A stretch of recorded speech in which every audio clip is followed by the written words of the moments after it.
Mom, my wife, the kids, and my mother-in-law are moving in here. They're crammed into their apartment. It's no use complaining. We've already decided everything. No discussion. Ethan walked into my house that Tuesday like he always did without ringing the doorbell as if he owned the place. I was making coffee when he dropped that bombshell and it hit me like a ton of bricks. I'm 70 years old. I spent 40 of them working as a housekeeper to buy this house, and now my own son tells me that other people are going to live here without even asking if I agree. But what he didn't know was that as he spoke with such arrogance, I was already calculating. I was already thinking. This time Rose Gomez wasn't going to stay quiet, accepting what was convenient for everyone but me. I just stood there with the coffee pot in my hand, watching him pace my living room as if it were his, as if all those years I spent cleaning other people's houses to have my own meant nothing, as if my opinion was an insignificant detail in a decision he had already made without me. "Did you hear me? Mom Martha is already packing. The kids Leo and Chloe are excited because they'll have more space to play. And Olivia can't be alone anymore. She's getting too old, and we can't afford a caregiver. There's plenty of room here, and you live alone." Olivia, my daughter-in-law's mother. A woman I barely knew was now going to live in my house, in my sanctuary, in the place where I had finally found peace after being widowed after raising 5 children after a lifetime of giving and giving without getting anything in return. A stranger was going to take over my guest room, the space I had worked so hard to furnish with my own savings. "Ethan," I said, keeping my voice calm even though something inside me was breaking. "This is my house. I bought it. I pay the mortgage." He laughed. He laughed at me as if I'd said something funny. As if a woman my age had no right to an opinion about her own life. That laugh hurt more than any shout, more than any insult. It was a laugh of contempt of superiority from someone who thinks they can decide for others without consequences. "Oh, Mom, don't be so dramatic. It's temporary just until we find something bigger.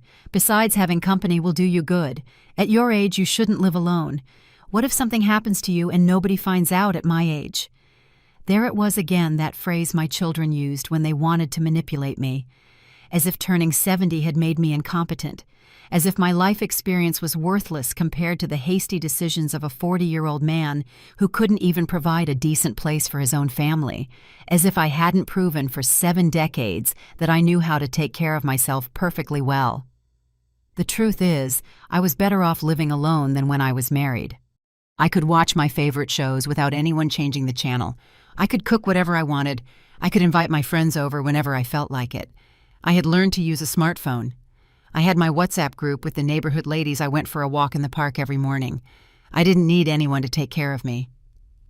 "When are you planning on bringing them?" I asked, and he didn't notice the different tone in my voice. He didn't realize I was no longer the same submissive woman from before. "This Saturday.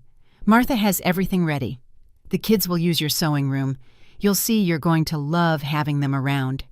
Olivia will stay in the guest room, and for now we'll sleep in the living room until we get settled." For now. What an obvious lie.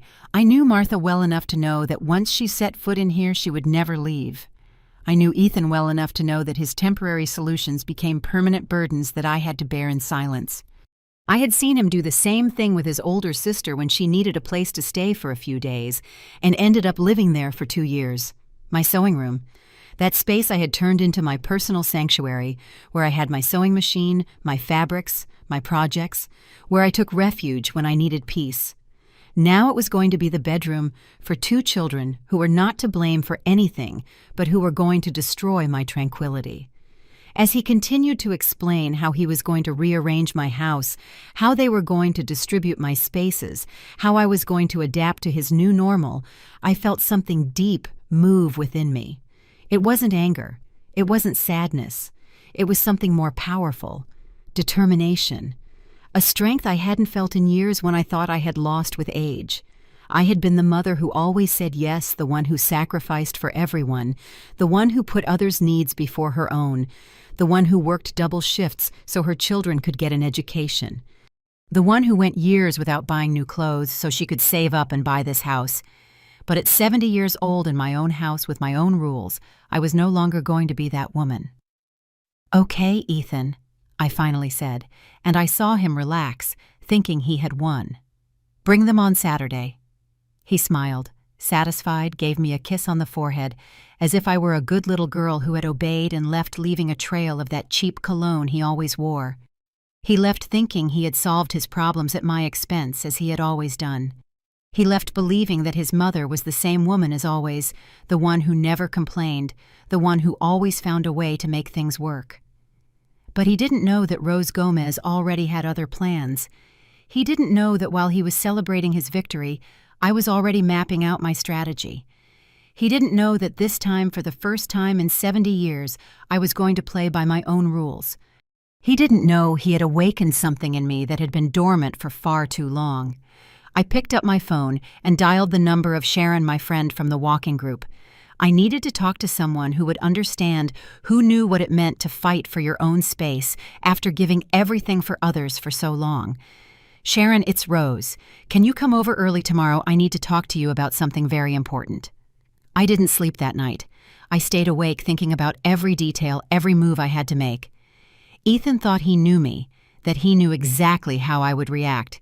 He thought I was the same submissive woman as always, the one who accepted everything without protest. But he was in for the surprise of his life. This time, Rose Gomez was going to show them what she was made of. The next day, I woke up at 5:30 in the morning, like every day since I retired. Unlike what Ethan thinks, my life isn't boring or empty. I have a routine that I like, that gives me peace, that I built for myself after decades of living for others. First, I check my phone. I have messages in the Neighborhood Friends WhatsApp group where Sharon, Tina, and other ladies share good mornings recipes and neighborhood gossip.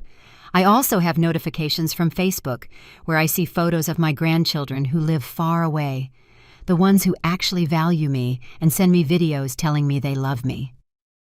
I got up, showered, and put on my pink tracksuit, the one I bought last month when I went shopping with Sharon. I put on a little makeup, just like my granddaughter taught me over a video call. I like to look good to feel good about myself. At 70, I've learned that taking care of yourself isn't vanity, it's self-respect. I made my breakfast oatmeal with fruit black coffee and my bone health vitamin. I put on my favorite music, those James Taylor songs that take me back to when I was young. I ate peacefully at my table, looking out the window at the little garden I have in the backyard. It's not much, but it's mine. At 7, Sharon arrived, ringing the doorbell. She actually respects my house, not like some people who walk in like it's conquered territory. My friend is 68, a widow like me, and has lived alone in her apartment for 5 years. We met in the park's walking group and have been inseparable ever since. What happened, Rose? You sounded so worried yesterday. I told her everything as I poured coffee. I explained how Ethan had arrived with his decision already made, how he had treated me as if I were a child with no right to an opinion about my own life. Sharon listened with the kind of attention only true friends give those who have lived through similar situations. And what did you say to him? That it was fine, that he should bring them on Saturday. Sharon looked at me surprised. She expected me to tell her about a fight, about yelling, about tears. But I'm not that woman who explodes emotionally anymore. I've learned there are smarter ways to handle things. Rose, are you sure you know what Martha is like? Once she settles in here, she'll never leave. And with Olivia and the kids, your house will turn into chaos. Exactly. Sharon understood the situation better than my own son. She knew what it cost to maintain a home, what it meant to have privacy, how important it was to have your own space after a lifetime of serving others. That's why I have to act fast, I told her. And I saw her eyes light up with curiosity. I explained my plan to her. It wasn't something I'd improvised. It was something I had been considering for months, ever since Ethan started dropping hints about how big my house was for just one person. Ever since Martha started making comments about how nice it would be to live in a house instead of an apartment. Rose, are you serious? Are you really going to do that? Sharon, I'm 70 years old. I've worked my whole life to have something of my own. I'm not going to let anyone, not even my son, take away the peace it cost me so much to achieve. My friend smiled. That smile of complicity that only happens between women who have learned to value themselves after years of prioritizing others. That smile of someone who understands that at a certain age, you don't have time to please people who don't value you. What do you need me to do? That question confirmed why Sharon was my best friend. She didn't judge me. She didn't tell me I was overreacting. She didn't ask me to think about Ethan's feelings. She simply offered to help. That's how true friendships between mature women are. They support each other without asking too many questions. For now, I just need you to come with me to a few places this week. And if anyone asks, you don't know anything. We had a quiet breakfast while planning the details. Sharon told me her daughter had tried something similar last year, suggesting she move into a smaller house to make it easier to care for her, as if she needed to be cared for, as if they weren't the ones constantly needing financial help. It's incredible how our own children sometimes treat us worse than strangers, she said as we washed the cups. As if giving birth to them gives them the right to decide for us for the rest of our lives. Exactly. That was the reality that many women our age lived in silence. Adult children who made decisions for their mothers without consulting them, who treated them like burdens or available resources to solve their problems, who used motherly love and guilt as tools of manipulation. After breakfast, we went to the park for our daily walk. Our group met at 9 a.m. 8 ladies between 60 and 75 who had discovered the pleasure of exercising and socializing without anyone telling us what to do. Good morning. Rose, how are you this morning? Chloe Fagundes asked me, a 73-year-old woman who had been widowed 2 years ago and radiated incredible energy. Great, Chloe. Ready to walk and enjoy this beautiful day. As we walked along the park trail listening to the other ladies chat about their grandkids, their favorite soap operas, and their weekend plans, I realized how much I would miss this if Ethan got his way. A house full of people meant not being able to go out when I wanted, having to be attentive to others, losing my freedom. During the walk, Tina Chavez told us that her son had suggested she sell her car because she's too old to drive. We were all outraged. Tina drives perfectly. All her papers are in order, and she's more careful than many young people. They just don't understand that we are still people with our own lives, said Tilia Farias, a 65-year-old woman who worked part-time at a boutique. They think turning 60 is synonymous with incompetence. We all nodded. It was a theme that united us, the struggle to maintain our autonomy in a society that constantly tried to take it away. The struggle to prove that being older didn't mean being useless or dependent. After the walk, Sharon and I went to the mall. I needed to buy a few things and also wanted to browse some of my favorite stores. We had lunch at a nice restaurant, took selfies that I uploaded to Facebook, and each bought a new blouse. You know what, Rose? I think your decision is the right one. At our age, we don't have time to live to please others. She was right. At 70, I couldn't afford to waste what was left of my life being unhappy, just to please people who didn't appreciate my sacrifices. I had given enough. I had been the devoted mother, the submissive wife, the responsible employee. Now it was time to be Rose. That afternoon, when I returned home, I sat in my living room and looked at every corner. My television, where I watched my favorite shows. My couch, where I read peacefully. My table, where I ate breakfast looking at the garden. All of that was going to change if I let Ethan get his way. But I wasn't going to let him. This time, Rose Gomez was going to fight for what was hers. On Wednesday morning, while I was having my coffee and checking messages from my WhatsApp group, the doorbell rang. It was Martha. My daughter-in-law arrived with a smile that didn't fool me, that calculated smile she used when she wanted something from me. Good morning, Mom. How are you? Mom. That's what she called me when she needed something. When she didn't need anything, she barely said hello. She was holding a box of donuts as if a $5 gift was enough to soften me up for what was coming. Fine. Martha, come in. Want some coffee? Oh, yes, thank you. I came to talk about the move on Saturday. I wanted you to know that we're going to be very careful with your things. Don't you worry about a thing. My things, as if I were a guest in my own house. As if she were the new owner reassuring me about the care of my belongings.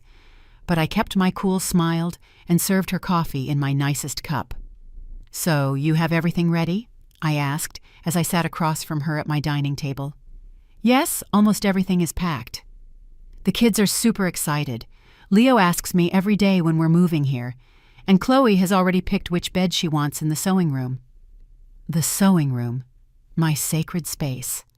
where I had my sewing machine, my fabrics organized by color, my patterns, my half-finished projects, where I spent my afternoons creating beautiful things for myself and my friends. Now it was going to be the bedroom for 2 children who were going to mess everything up. And my mom, Olivia, is very grateful.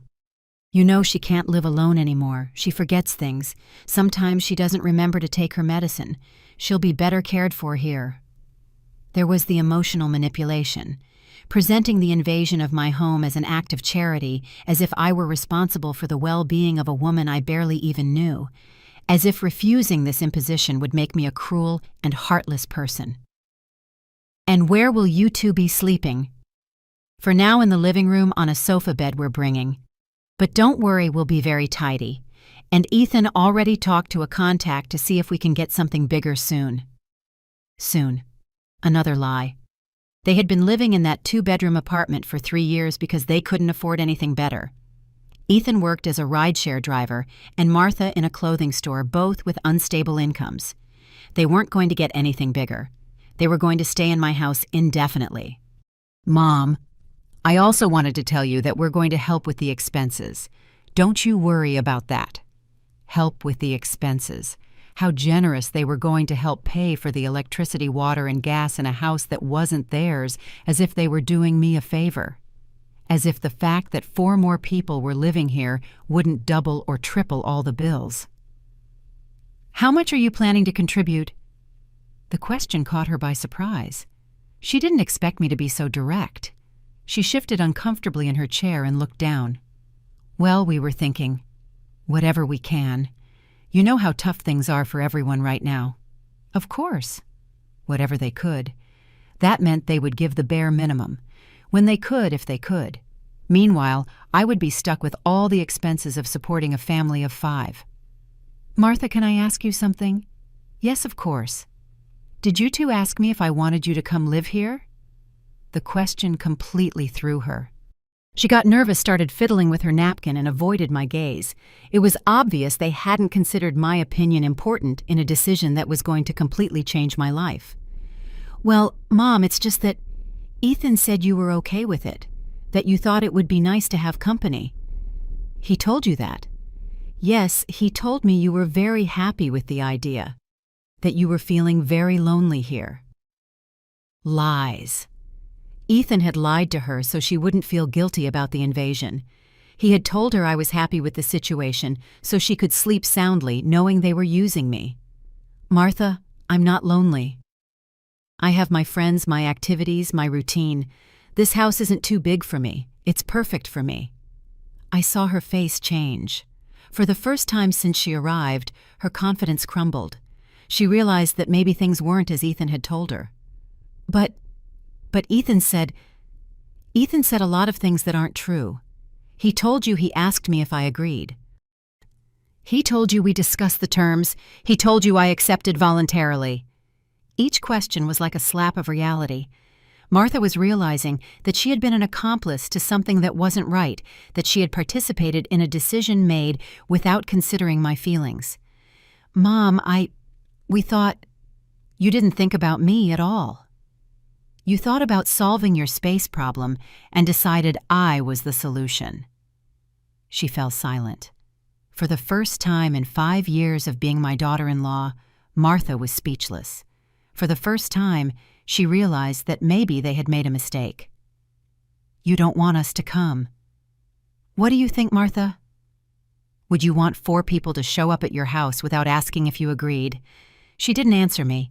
She just sat there, fidgeting with her napkin, processing the reality of the situation. Probably for the first time she put herself in my shoes and realized how unfair this all was. But we've already packed everything. We already talked to the landlord of the apartment. We already told the kids. And there it was, the real reason they couldn't back out. It wasn't because they didn't understand they were wrong, but because they had already burned their bridges. They had already committed to irreversible decisions based on an imposition that should have never happened. Martha, those are problems you created when you decided for me without consulting me. I'm not responsible for the consequences of decisions I didn't make. She stood up from the table. She wasn't smiling anymore. There was no sweetness in her voice. Now she was annoyed because I wasn't cooperating with her plans as expected. "Ethan told me you would agree." Ethan was wrong. "So what are we going to do? We have nowhere to live now. That's something you two need to figure out. I didn't create this problem." She left without saying goodbye, leaving the donuts on the table as a reminder of her failed attempt at manipulation. She left angry but also worried. For the first time she realized that Rose Gomez was not the complacent old woman they had taken for granted. When the door closed, I sat on my couch and took a deep breath. It had been the first battle, and I had won it. Martha already knew things weren't going to be as she expected. Now I had to prepare for when Ethan found out his perfect plan was starting to fall apart. I took out my phone and sent a message to Sharon. It started. Martha came and left with a face you wouldn't believe. The reply came immediately. "Are you okay? Do you need me to come over? I'm perfect. Tomorrow we continue with the plan." For the first time in a long time, I felt powerful. I felt like Rose Gomez, not Ethan's mother or Martha's mother-in-law. I felt like a woman who knew exactly what she was worth and wasn't going to let anyone else decide for her. On Thursday night, Ethan arrived in a rage. He didn't ring the bell, he didn't say hello. He walked straight in with that annoyed face he made when things didn't go his way. I was watching my favorite soap opera peacefully on my couch when he burst into my living room like a hurricane. "What did you say to Martha?" His tone was aggressive, demanding. It wasn't the voice of a concerned son. It was the voice of a man accustomed to the women in his life obeying without question. But I wasn't the old Rose anymore. I told her the truth, that you never asked me if I agreed to you moving in here. "Oh, Mom, are you seriously going to be difficult now? We have everything ready. We already talked to the landlord. The kids already know they're moving. Now you're saying you don't want to." Being difficult. As if defending my right to decide about my own house was an old woman's tantrum. As if my feelings were an annoying obstacle in his perfect plans. "Ethan, sit down. Let's talk like adults." "I don't have time to talk. I have to work early tomorrow, and Saturday is moving day. I just need you to cooperate." "I am not going to cooperate with something I never agreed to." He stood in the middle of my living room, staring at me as if I'd gone crazy. As if a 70-year-old woman didn't have the right to change her mind or defend her own interests. "What's wrong with you? You were never this selfish before." Selfish. There was the word I'd been waiting for, the word he always used when I didn't do what he wanted, as if taking care of myself was a character flaw. Selfish for not wanting my house to be invaded, selfish for wanting to keep my peace and quiet. "You live alone in a 3-bedroom house. We're crammed into a tiny apartment. Any normal mother would be happy to help her son." Any normal mother. Another manipulation tactic. As if there were a manual for what a mother should do, and I was failing to meet my obligations. As if being a mother meant sacrificing my well-being until the day I died. "Ethan, do you have any idea how much it cost me to buy this house? Yes, I know you worked hard, but what's the point of having a big house if you don't share it with your family? The point is so I can live in peace after 70 years of giving everything for others." That answer threw him off. He didn't expect me to be so direct, to put my needs before his. He expected tears begging guilt. He didn't expect determination. "Mom, we are your family. Family is supposed to help each other. When was the last time you helped me, Ethan?" The question left him speechless. He just stood there searching his memory for any recent time he had done something for me without me asking. He couldn't find one because it didn't exist. I come to see you often." "You come when you need something. When you have money problems, when you need me to babysit the kids, when you want me to cook for some party. When was the last time you came just to see how I was doing?" He didn't answer because he knew I was right. Our visits always had an agenda. There was always something he needed from me. "Besides," I continued, "if we were really family like you say, you would have asked for my opinion before making this decision. But I thought you would agree. You've always been there for us." "Exactly. I've always been there. I've always said yes. I've always put your needs before mine. Don't you think it's time someone thought about Rose Gomez?"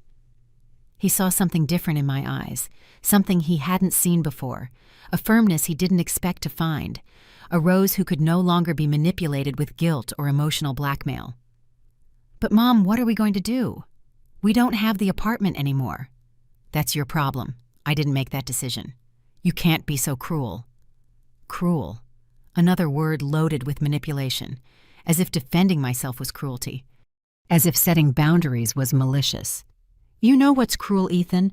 Showing up at your mother's house and telling her that other people are going to live there without asking if she agrees.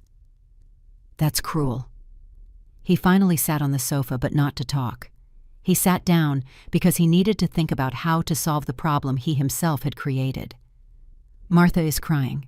The kids have already packed their toys. Olivia already sold some of her furniture." Every sentence was an attempt to make me feel guilty. Every detail was emotional pressure to make me give in. But it didn't work on me anymore. "All of that happened because you made decisions based on something you never confirmed with me.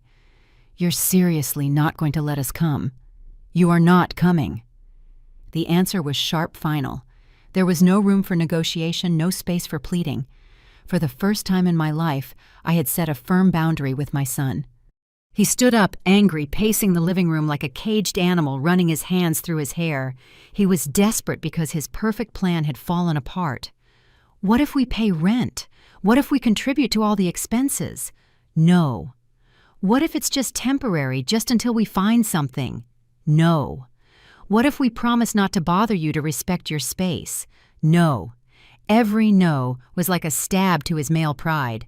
He wasn't used to women telling him no, especially not his mother. "I don't understand what's wrong with you. You used to be different." "I used to be a woman who didn't know her own worth. Now I'm a woman who does." He left, slamming the door, shouting that I was selfish, that he couldn't believe his own mother could be so heartless. He left, promising he would come back to make me see reason. But it was too late. Rose Gomez had made a decision, and there was no turning back. That night I went to bed feeling calm for the first time in days. I had confronted Ethan and I had won. I had set boundaries and I had defended them. I had defended myself. For the first time in 70 years, I felt truly free. On Friday morning, I woke up with a strange feeling in my chest. It wasn't nervousness. It wasn't fear. It was excitement. For the first time in years, I felt completely in charge of my own decisions, and that gave me an energy I hadn't felt in a long time. After my morning routine, I called Sharon. "Ready for the most important day?" she asked, with that complicity only true friends have. "More than ready. Pick me up in an hour." The plan I had been brewing for months was finally going to be executed. It wasn't something improvised. It wasn't an emotional reaction.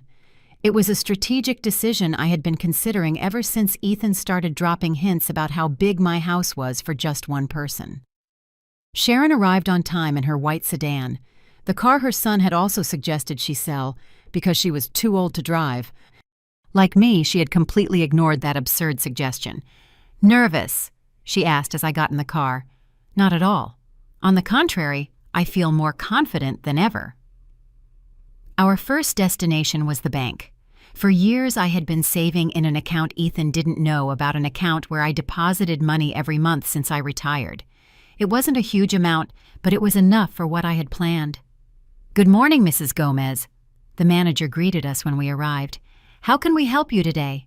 "I need to make a transfer." "A large transfer." The woman checked my account on the computer and nodded. For the last 5 years, I had been very disciplined with my savings. I lived on my pension and saved everything I earned from sewing clothes for the neighborhood ladies. "How much do you need to transfer?" I told her the exact amount. The manager raised an eyebrow in surprise but didn't ask any questions. It was my money, my decision. "Are you sure about this transaction, Mrs. Gomez?" "Completely sure." Sharon squeezed my hand while we waited for the transfer to process. She knew what this step meant to me. She knew there was no turning back. "All right, Mrs. Gomez, your transfer has been processed successfully." We left the bank and went straight to our second stop, the real estate office. Mr. Raymond Fields, a man in his 50s who had been helping me for the past few weeks, greeted us with a smile. "Mrs. Gomez, how are you? Ready to sign?" "More than ready, Mr. Fields." I sat across from his desk while he prepared all the documents. Sharon stayed by my side, witnessing one of the most important moments of my life. "Are you absolutely sure about this decision?" he asked. Once we sign, there's no way to cancel the transaction. Mr. Fields, I'm 70 years old. I've made very few truly important decisions in my life because I was always thinking about others. This is my decision, and I am completely sure. I signed each document with a steady hand. My name, Rose Gomez, appeared on every page as the sole person responsible for that transaction. There were no CO signers, no guarantors, no one else involved. It was all mine. Perfect. You'll have the keys to your new property in 24 hours. New property. The words sounded like music to my ears. A place no one knew about, that no one could claim, that was completely mine. And the other transaction, I asked.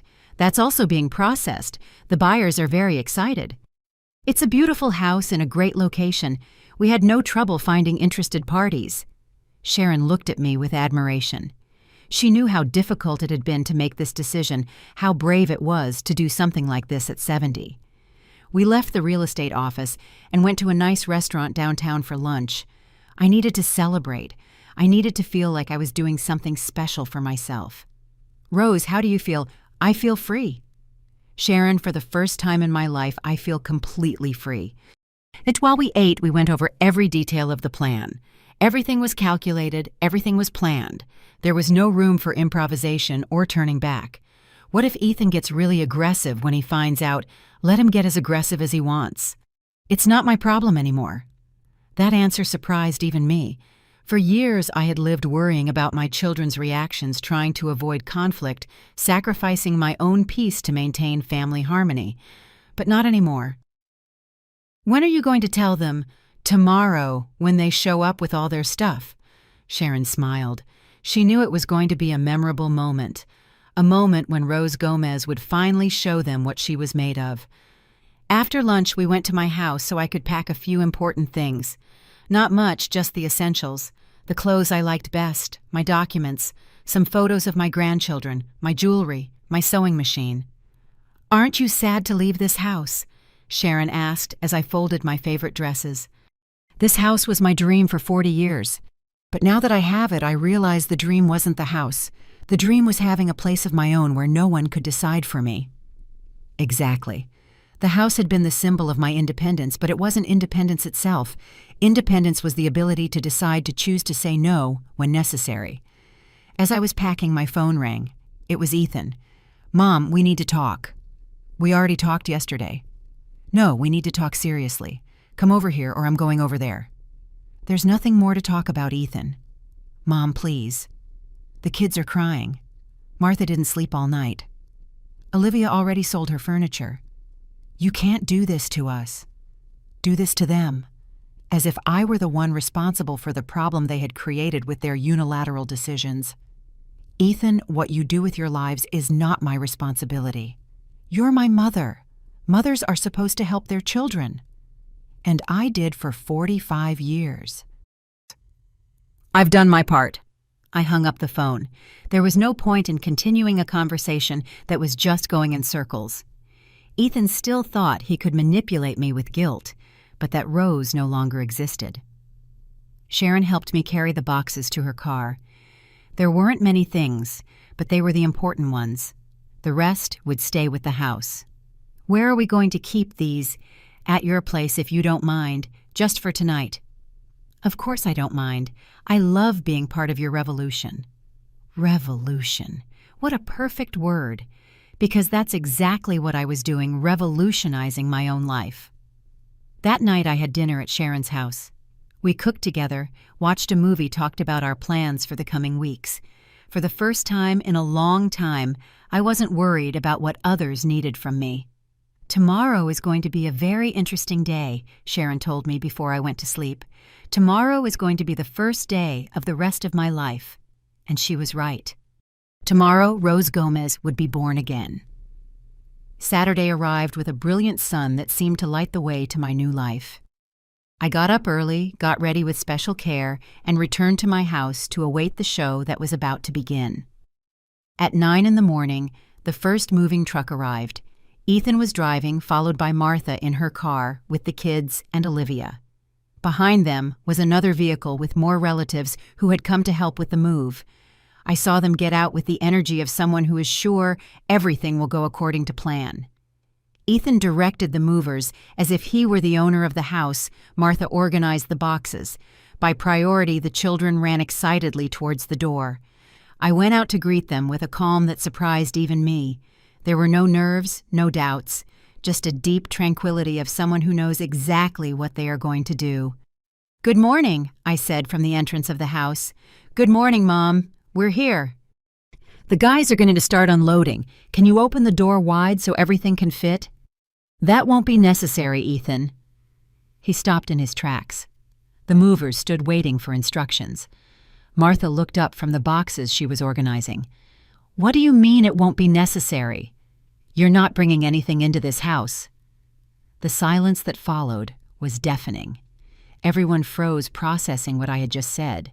It was as if I had detonated a bomb in the middle of their perfectly planned operation. "Mom, what are you talking about? The truck is here. We brought all our things. And you're going to take all your things back."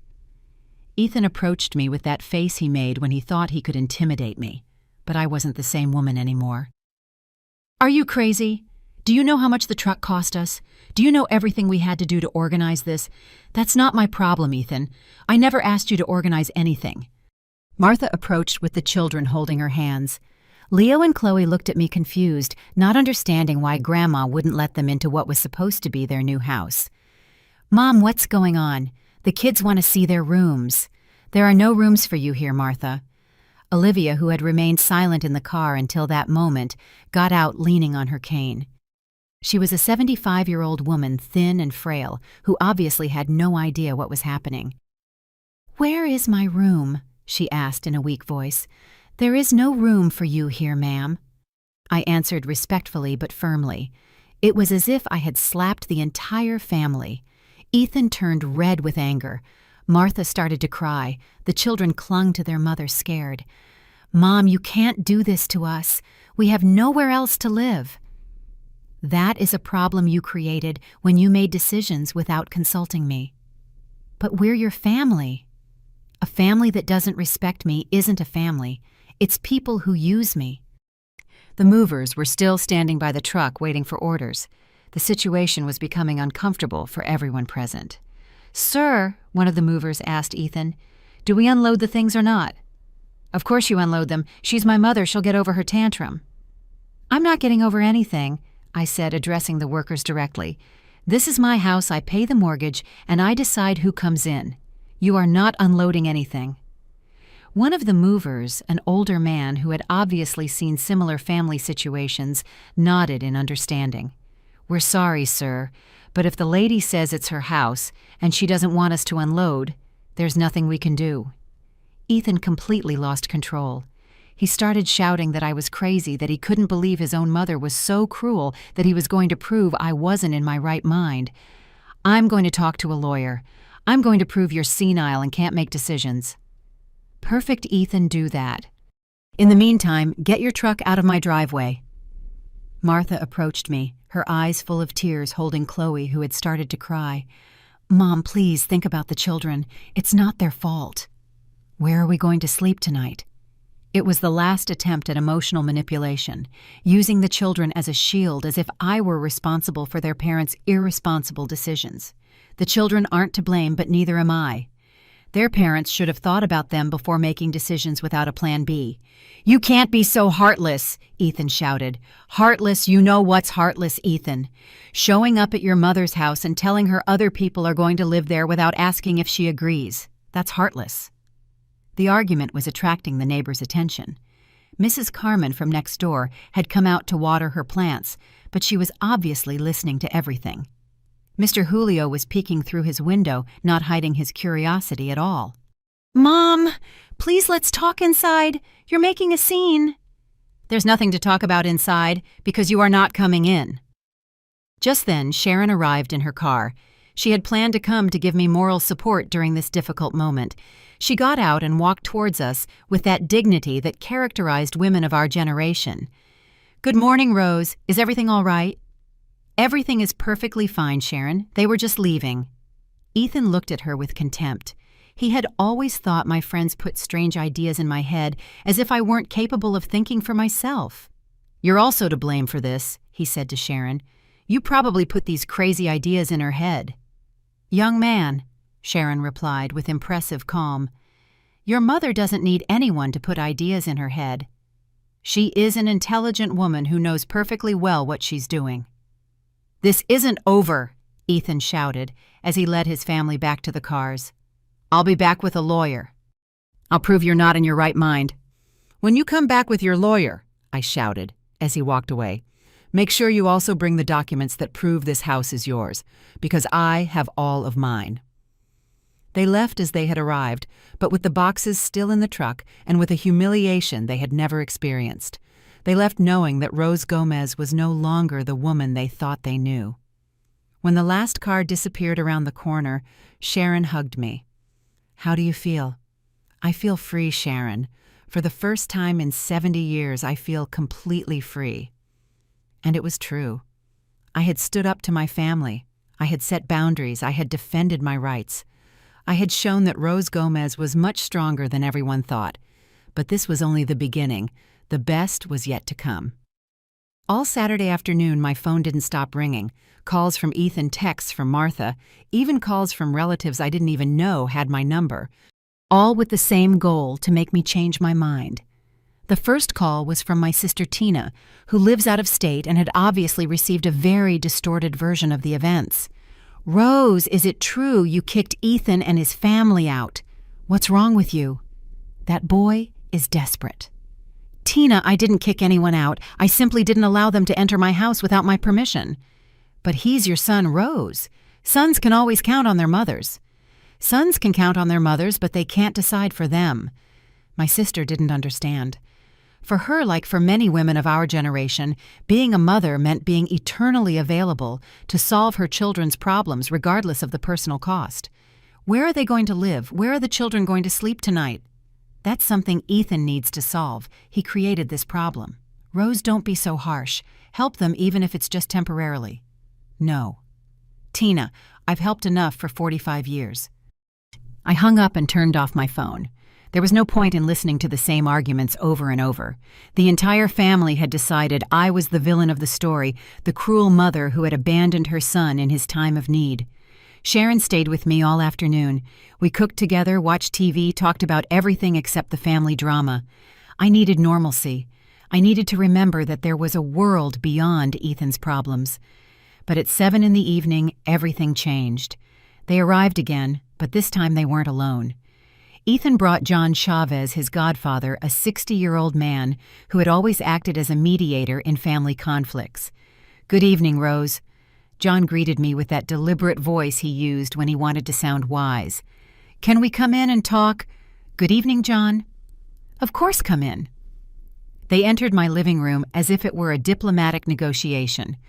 John sat on the main sofa. Ethan remained standing, clearly annoyed, but trying to control himself in front of his godfather. "Rose, Ethan told me what happened. I think there's been a misunderstanding." "There's no misunderstanding, John. Ethan decided his family was going to live in my house without consulting me. I decided they would not. But Rose understands the situation. The boy is desperate. He doesn't have the apartment anymore. He's already spent money on the moving truck. The kids have nowhere to sleep. Those are all consequences of decisions he made without consulting me." John sighed as if he were dealing with a spoiled child. It was the same patronizing attitude I had seen my whole life, older men trying to explain to women what their duty was. "Rose, I know you feel offended because they didn't ask you, but now we need to think about practical solutions. The practical solution is for them to find another place to live. And in the meantime, you're going to leave them on the street." "I'm not leaving them anywhere. They put themselves in this situation." Ethan couldn't take it anymore and exploded. "That's enough. You can't be so selfish. We are your family." "Ethan," John interrupted him, "let me talk to your mother." He turned to me with that condescension I hated so much. "Rose, I understand you're upset, but think about the children. Think about Olivia, who is an elderly woman who needs care. Are you really going to let them sleep in the car? The emotional manipulation was now coming from someone with more experience, someone who knew exactly which buttons to push to make me feel guilty. John, neither the children nor Olivia are sleeping in the car. They are at Martha's parents' house. Ethan is exaggerating the situation to make me feel bad. He fell silent. He didn't expect me to be so well informed about the real situation. Besides, I continued, if they were really so worried about the children and Olivia, they would have planned better before making irreversible decisions. Rose, don't be resentful. The boy made a mistake, but he's sorry now. I looked at Ethan. There wasn't a hint of remorse on his face. There was only frustration that his plans hadn't worked. Are you sorry, Ethan? Are you sorry for not consulting me? Mom, I thought you would agree. That's not the question. I'm asking if you regret not consulting me. He remained silent.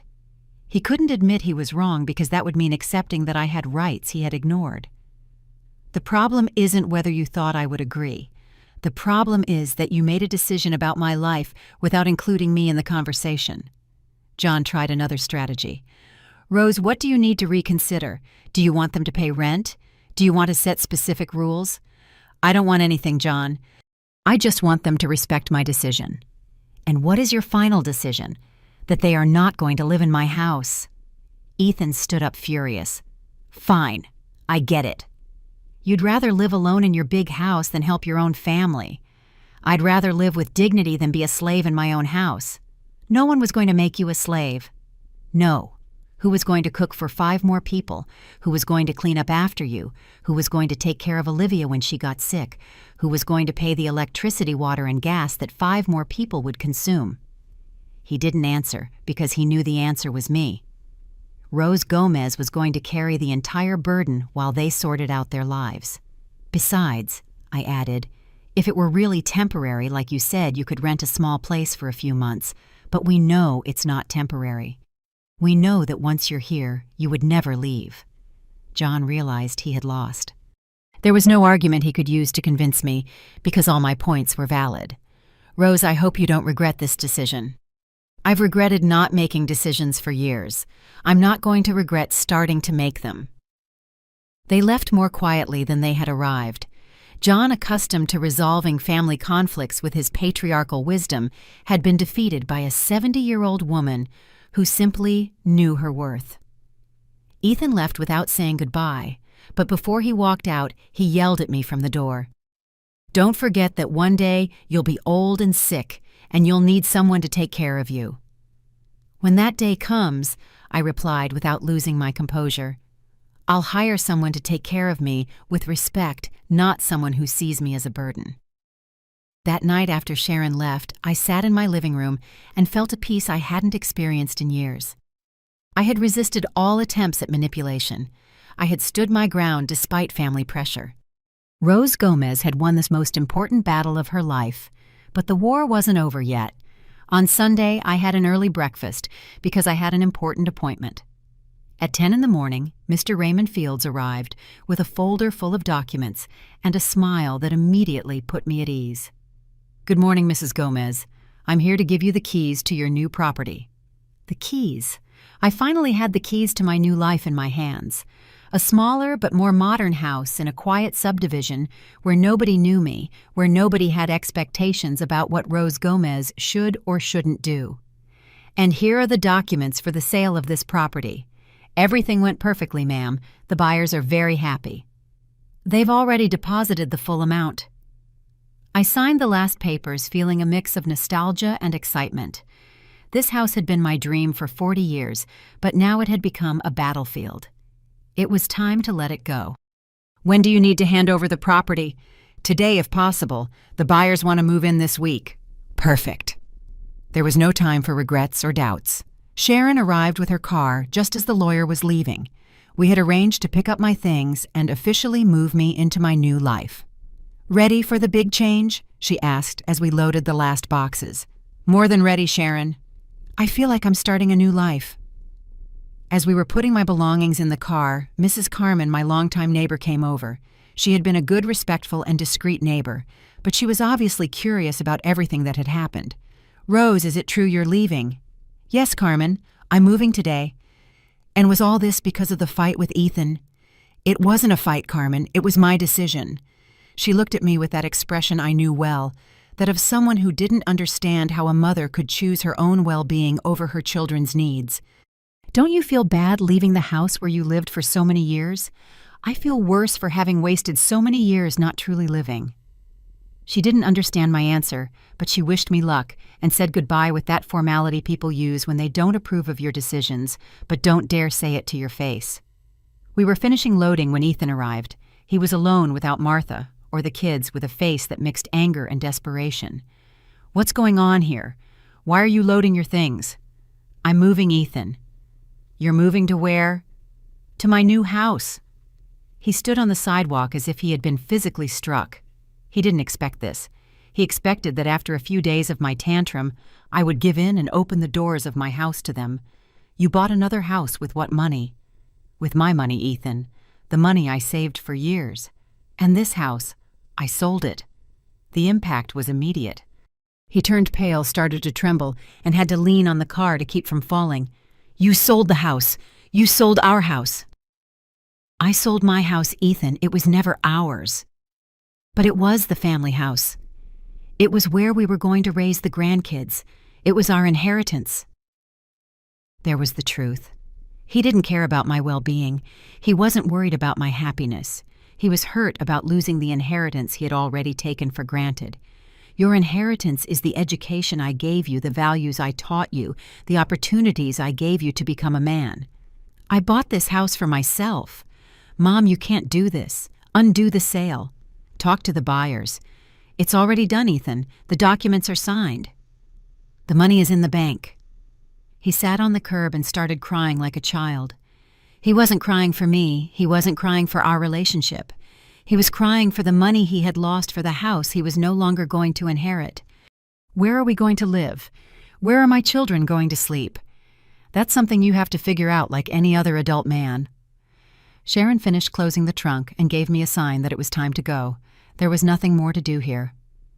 Ethan, I'm leaving. I hope one day you understand that what I did wasn't to hurt you but to respect myself. You can't just leave like this. I'm your son. Precisely because you are my son, I hope you'll one day learn to value the women in your life instead of using them. I got into Sharon's car without looking back. In the side mirror, I saw Ethan running after the car, shouting for me to come back to talk, that I couldn't do this to him. But it was already done. Rose Gomez had closed a chapter of her life and was opening a completely new one. How do you feel? Sharon asked me as we drove towards my new house. I feel reborn. The new house was perfect, smaller than the old one, but with everything I needed. 2 bedrooms, one for me and one for guests I actually wanted to have. A cozy living room, a modern kitchen, a small but nice garden. It's beautiful, Rose. You're going to be very happy here. She was right. For the first time in my life, I had a space that was completely mine, with no strings attached, no obligations to anyone else. That afternoon, as I was arranging my things in my new home, the phone rang. It was a number I didn't recognize. Mrs. Rose Gomez. Yes, this is she. This is attorney Hector Torres. I represent your son, Ethan Gomez. My client wants to contest the sale of the property on Maple Street. So Ethan had followed through on his threat. He had hired a lawyer to try to take away my right to sell my own house. Counselor, that property was mine. I have all the documents to prove it. I understand, ma'am. Perhaps we could meet to discuss a possible solution. There is nothing to discuss. Counselor, I exercised my legal right to sell a property that was entirely mine. Ma'am, my client alleges that the sale was made in a state of emotional distress and without considering family rights. I couldn't help but laugh. Ethan was trying to prove I was crazy or that the family had rights to my property. Counselor, I am 70 years old. I do not have dementia. I have all my mental faculties, and the property was in my name alone. Your client has no legal claim to that house. Would you be willing to meet with me to discuss compensation? There is nothing to discuss. Good day. I hung up and sat on my new sofa to reflect on everything that had happened.